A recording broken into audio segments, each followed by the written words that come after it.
Chicago Tonight, Latino Voices, is made possible in part by Allstate and the Searle Funds at the Chicago Community Trust.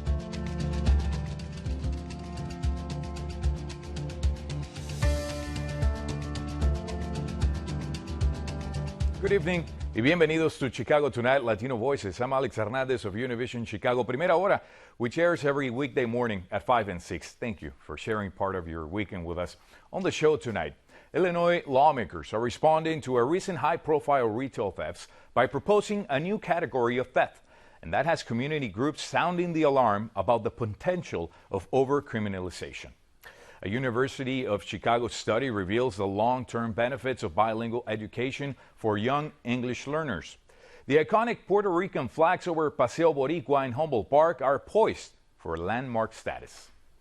We're developing individuals for entrepreneurship. And a Latino-owned culinary school wants to help aspiring chefs sink their teeth into business skills.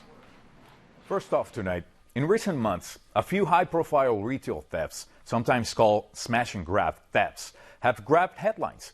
This is when a thief or group of thieves steal merchandise from a retail store and resell the products. In response, Illinois lawmakers have proposed a new bill that defines organized retail crime for the first time in statute.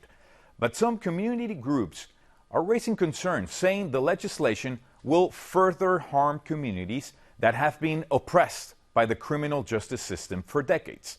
Joining us now with more are Jesse Fuentes, Director of Policy and Youth Advocacy at the Puerto Rican Cultural Center, and Rob Carr, President and CEO of the Illinois Retail Merchants Association. I want to welcome both of you for joining us today, and I want to start with you, Rob. Can you outline exactly what this bill proposes and where it stands now? Sure. What it proposes to do, Alex, is to create, to combine basically a number of different approaches and actually focus on organized retail crime. It defines it, it treats it for what it is, which is organized. It proposes to go after the people who are actually organizing it.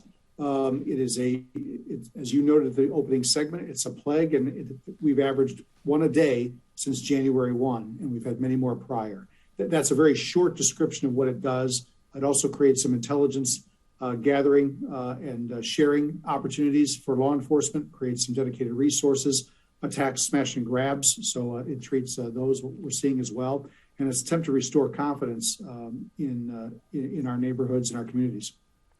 Jesse, your coalition believes this bill is an attempt at increased penalties for theft. Can you explain why?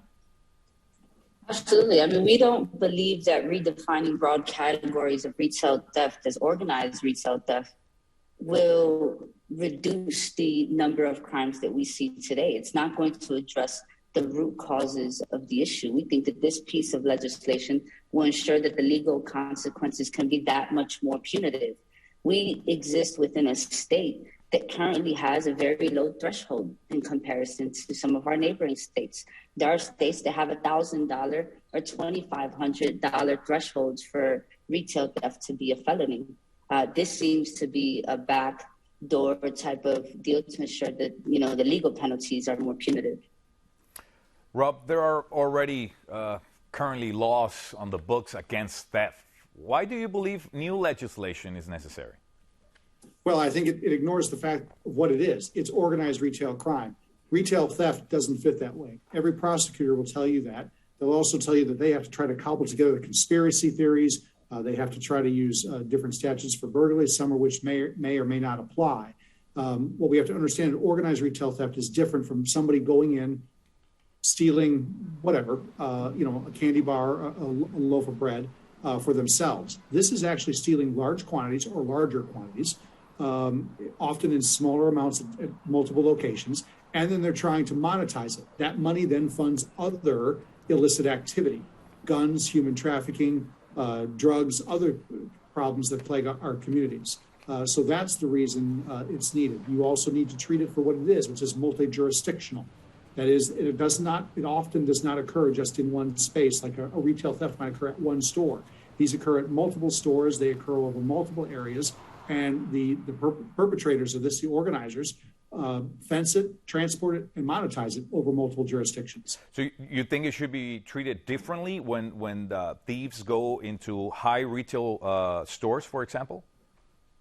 Well, they're going into high retail stores and they're stealing mass quantities, and those mass quantities, for example, are winding up being sold in other places. They're being fenced, and one of the things this bill also does is addresses online marketplaces to require more responsibility on their part, because the fencing the pawn shops, if you will, of the 21st century is the internet. So it addresses another means that they're using to monetize it. Jesse, shouldn't retailers have the right to protect their businesses? Absolutely. You know, one thing that I would agree with Mr. Carr is that we should be concerned, and we should be working on legislation that addresses the issue. But here's the thing: creating more punitive legal consequences for folks that are engaging in stealing items, even if it's low quantity or mass quantity, that is not going to deter the behavior. That is not going to reduce recidivism. It's not going to deter folks from thinking that they shouldn't do it. And we've watched that across the state of Illinois. And for decades, as folks have attempted to pass legislation that's tough on crime. Just because we increase penalties does not mean that that is going to reduce the number of stealing of items that we see across the state. What we should be doing is grappling with legislation that addresses the root causes of the issues that we see today. We should be talking about how are we addressing poverty, homelessness, hunger, lack of access to the workforce, and why folks are engaging in reselling items from retail stores in the black market. Rob, isn't protecting their inventory also the retailer's responsibility? Sure, it is. And I think that's what's ignored. You know, we had an elected official in the state claim in the midst of the last year, in the midst of some of these organized retail crimes, that they needed to do more. I think that ignores the fact that they spend billions every year doing more. And they've even stepped up their game further. But at some point, we need assistance. I think to the point of raising a threshold, the evidence is proven today. In a story that appeared in another media outlet today, the Chicago Tribune.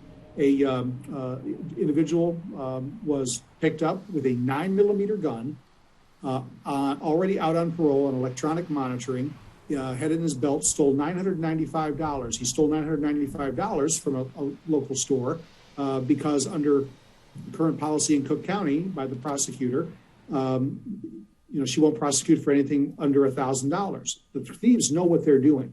And that we have to approach that. We need cooperation in protecting our inventory as we go forward. Jesse, some of these thefts are taking place at high-end luxury retailers. We know that. They go into Michigan Avenue and hit those high-end stores. These aren't people stealing food or to feed their families. Why shouldn't they face stronger penalties for these crimes? The individuals who are stealing from high-end stores and reselling on the market is not very much different than an individual that's stealing food. They are stealing and they are selling because they need access to financial sustainability, right? I think that there's a misconception because the crime looks different. There must be a different root cause. Therefore, there must be a different solution. But in fact, that is the exact opposite of what we are seeing here today in the state of Illinois and in our communities. The root cause is the same. We must grapple with historical and generational trauma. We must seek to solve for poverty, for homelessness, for lack of access to the workforce, particularly for Latino and Black communities across the state. Creating more punitive consequences will not resolve for the root causes of these behaviors. Rob, some people might say this legislation is probably an overreaction to a rare problem. What would you say? Well, it's not a rare problem. We've been talking about this issue for decades as we've watched it increase year over year. And we've watched the value of the merchandise increase year over year to become a global problem worth tens of, if not hundreds of billions of dollars. So I think that's the other one point. I think the other point we would add is no one enjoys the environment that they're in today when their stores are hit. And it's not just stores on the Mag Mile. It's not just high-end stores. There's a minority-owned store, shoe store on the west side that has been hit 4 times and has now told us they're likely going to close. There's a store in Englewood that has now been hit twice. It encompasses all of our neighborhoods, and it leads to a bad environment. We're never going to get people returning to the brick and mortar. We're never going to get to the vitality, particularly in the city of Chicago, when we have these kind of safety concerns around our city, because, as I said earlier, it's feeding other crime. I also want to add that we don't disagree with Mr. Fuentes on some of the needs to address. That's why our organization, I've been here 28 years. In that time, we've supported the creation and the expansion of the Earned Income Tax Credit, expansion of SNAP credits. We were at the forefront of criminal justice reform before, frankly, it was even popular with many groups who are now advocating for it. We supported and convinced Republicans to support the first expungement and sealing bill. So we have since been for bail reform and rocket docket and other items. So we actually have been on both ends of this spectrum working the problem. Unfortunately, our time is up. I want to thank both of you for joining us today, Jesse Fuentes and Rob Carr. Thank you so much. Thank you. As the Humboldt Park neighborhood's name indicates, it was once a German enclave, but since the 1960s, it's been the heart of Chicago's Puerto Rican community. In 1995, that identity was solidified in steel when these two 60-foot high Puerto Rican flags were planted over Division Street, also known as Paseo Boricua. Now the flags are poised to receive landmark status from the city. Commission on Chicago Landmarks member Alicia Ponce says even as the neighborhood continues to change, the flags stand as an important reminder of culture and character. The fact that we can openly celebrate the culture, the music, and the history where previously it was not allowed. And that, to me, to preserve culture and heritage is a great step for the city of Chicago. It's the largest sculpture in the U.S. that demonstrates this flag, and it's we're very proud to have this gateway in the Paseo Boricua. It's really important for the city to be able to demonstrate cultural heritage, the preservation of the Puerto Rican cultural heritage, because we can celebrate the stories of our city. And it serves as an education piece, it serves for tourism, and it's a way of planting roots, laying down the roots and saying that, the community is here and we're not going anywhere. The Chicago Commission on Landmarks unanimously approved landmark designation for the flags, but it must pass a city council vote before the landmark status becomes official. We'll be sure to keep you posted when that happens. Up next, Brandis Friedman and the impact of bilingual education. Stay with us. We'll be right back.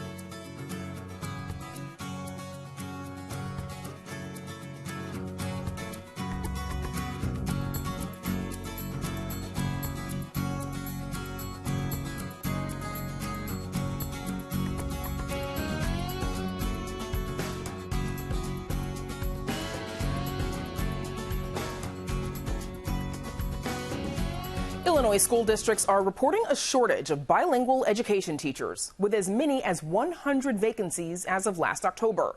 To help fill the void, the Illinois State Board of Education is announcing a $4 million grant to cover tuition costs for teachers interested in becoming licensed to teach English language learners. It could make all the difference for the youngest learners, since research shows that getting bilingual education support to English learners early pays off in the long run. Joining us now with more are Rebecca Vonderlack Navarro, Director of Education Policy and Research at the Latino Policy Forum, and Marisa de la Torre, a Senior Research Associate and Managing Director at the University of Chicago Consortium on School Research. Thanks to you both for joining us. Marisa, let's start with you first, please. Tell us a little bit about what it's like for English language learners in CPS schools. How long does it take for younger children to become proficient in English? Yeah, so research shows that it takes between 5 to 7 years to really acquire the academic English that is necessary to be successful in the schools. And in CPS, we have around 21% of the students being classified as English learners, which roughly amounts to 70,000 students, which is a really large number. And the number has been growing over time. Rebecca, Latino students, now the majority of CPS enrollment. Give us a sense of, we just heard this from Marisa, but, 21% of CPS students needing bilingual education. What does that mean for those students and for the district? I think that's a great question. Many Latino students, about 2/3, begin their education needing services and support in developing their English language. And so most of the English learners in the CPS system and in the state at large are really concentrated in preschool and then the early grades.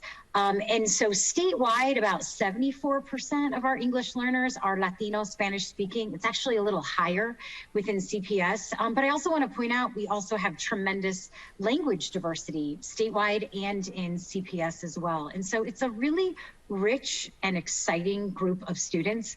I should say too, our state is a leader in terms of the size of our EL population. We've got the 4th largest concentration of English learners of any state in the nation. And so I think it's actually an exciting group of students, and work we've done with the consortium and their research shows that over time, these students do well when they receive adequate services and support. And you make an important point there that while the overwhelming majority of those English learner students are Latino, we have language diversity. So not everybody is a native Spanish speaker. There are other languages as well. Marisa, in your research, what factors did you find that resulted in the best academic outcomes for the children you studied?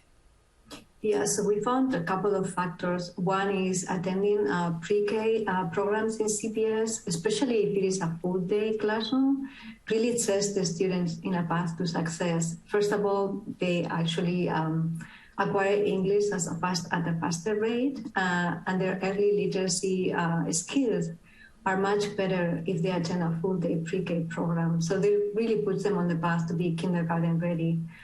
But also effects that take place because the relationship with pre-K actually still exists even in 3rd grade. So even after 4 years that they have attended pre-K or 5 years, we see more students are more likely to attend the school. They actually have higher test scores, and they actually do better in their classes.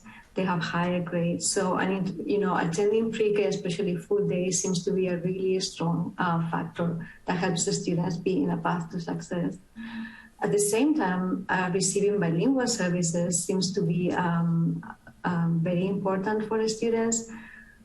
In some sense, students are by law, they are entitled to receive services. A few families refuse those services, which actually means being immersed in English classrooms, which is similar to what California had a few years ago. And I think parents think that might provide more fully engagement with the English language. But what we find is that maybe in the short term that's true, but in the long term, when we look at the students in 3rd grade, if they haven't received bilingual services starting in kindergarten, we see that they are less likely to come to school, they are struggling with their classes, and they have lower test score as well. Very important to get those services in early, it sounds like. Rebecca, we know there's also a shortage of special education teachers in CPS. How big of a need is there for bilingual SPED educators? Yeah, it's huge. And I also wanted to point out, I love that you're covering this segment. I think what most folks don't quite realize, just to contextualize this study, is Illinois is one of the few, if not the only state in the nation that requires English learner services as early as the age of 3. So we are the only state that's systemically serving those kids. And so we talk a lot about the importance of early childhood. We talk a lot about the growth of English learners, but knowing that Illinois is really a leader in providing these services, coupled with this study that shows that those services work, are really important. And I love that you're asking about educators. I don't want to ignore that question. I think we're definitely, if we want to make bilingual preschool work, we have to think about recruitment and retention of quality bilingual teachers. And yes, special education teachers that are bilingual are also critical. I think, so we know that sometimes parents feel like they might have to choose between whether they're getting bilingual services or special ed, and they really need both. Most of our preschool classrooms need a teacher who's got the specialized training in bilingual and special ed. Very difficult to find. I mean, they can unicorns, right? Because so, yeah, it has been a challenge for many many school districts across the state. Unfortunately, we actually have to leave it there because I know this is something that the two of you could talk about for quite some time because you know so much about it. Thanks to Rebecca Vonderlach Navarro and Marissa Delatorre for joining us. Thank you for having us. And we're back with more Chicago Tonight Latino Voices right after this.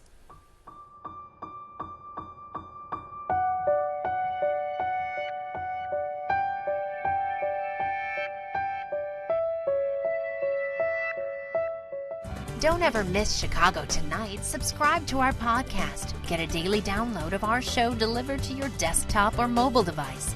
Go to WTTW.com/Chicago Tonight Podcast and subscribe.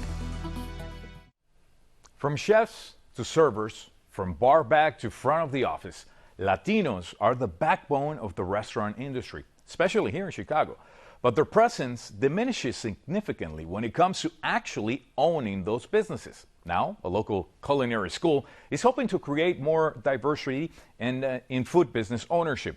They're getting aspiring chefs ready to start their enterprises with free classes that cover running a food business from soup to nuts. Producer Erica Gunderson chopped it up with the people behind Food Hero. Chef Jaime Esparza says for him, the culinary bug bit early. I remember being like 7 years old, staying up till midnight to watch Iron Chef. It was only out of Japan back then, so I had to beg my parents to stay up. My parents ended up buying a restaurant when I was 13 years old. I had already been working there 6 months as a busboy when I was 12, and by the age of 16, I was running that kitchen. So I've been cooking for 18 years at this point. But after years of grinding it out in restaurant kitchens, now Esparza is helping aspiring chefs learn that owning a restaurant isn't the only recipe for success in the food world. Well, you don't need a brick and mortar place. You don't need that area to succeed. You can do food prep here at a kitchen that charges you $30 an hour to rent. And all you need is a couple licenses. That's all you need. Esparza is one of the chef instructors at Food Hero, a culinary school that operates on a social enterprise model offering instruction on food preparation and entrepreneurship free of charge. Founder Javier Haro says the idea for Food Hero came in part from his own experience as a former restaurant owner. I closed it after 3 years, and it was heartbreaking for me, for my family, and the community. And I asked myself just one question: what could I have done differently? And I realized that I didn't understand the restaurant, the food industry as much as I should have. We sought out to bring change to our community and to the industry, and so we sought out to become a school. Haro says Food Hero's ultimate goal is advancing equity in the food industry by educating students on the wide variety of paths to entrepreneurship, including not only restaurant ownership, but catering services, packaged food, and street vending. The discrepancies I see in the industry is that there's no upward mobility. There are a lot of Latinos and a lot of individuals that are in the same positions for 5 and 10 years. No opportunities to become managers or have a sense of ownership in the business. We want to develop individuals to pursue careers with good livable wages and be able to advance in the industry. And at the same time, we're developing individuals for entrepreneurship. Executive chef instructor Austin Yancey says he strives to include all the necessary ingredients for food business success in his classes. Everything from knife skills to recipe development to calculating menu costs. What are the 5 pieces, 5 parts to our seasoning? What do you use all the time? 2. Salt and pepper, great. We care about education, training, mentorship forever, entrepreneurship, and innovation. Those are the 5 pillars of success of our company. Today, Yancey is working with students as they prepare dishes for a private catered event. It's a surprise birthday, and the gentleman happens to be from Turkey. So we have the students research for homework. Go research Turkish cuisine. Come in with ideas.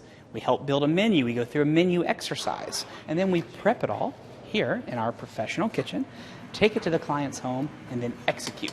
And then the students get to learn then how to build a private event in someone's home from start to finish, and then actually be there for the execution and the standing O and the tears and the whole thing.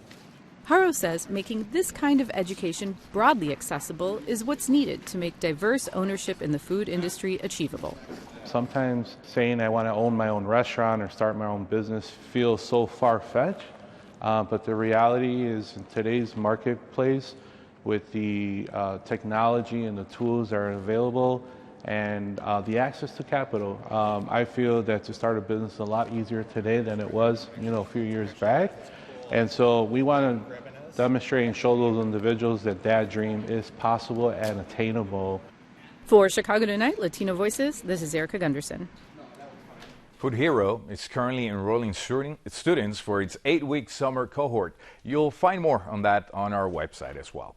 And that's going to be our show for this weekend. Be sure to check out our website, WTTW.com/news, for the very latest from WTTW News.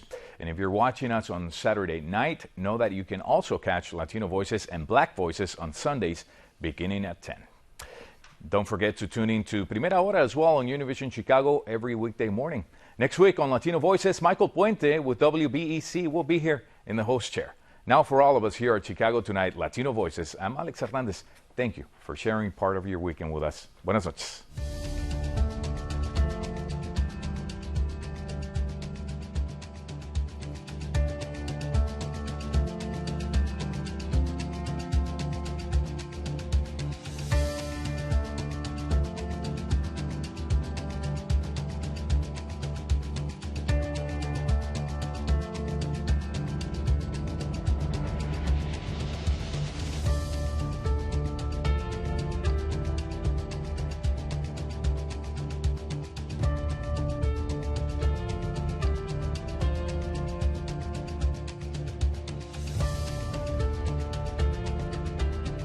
Closed captioning is made possible by Robert A. Clifford and Clifford Law Offices, a Chicago personal injury and wrongful death firm that's proud to serve its community through pro bono legal services.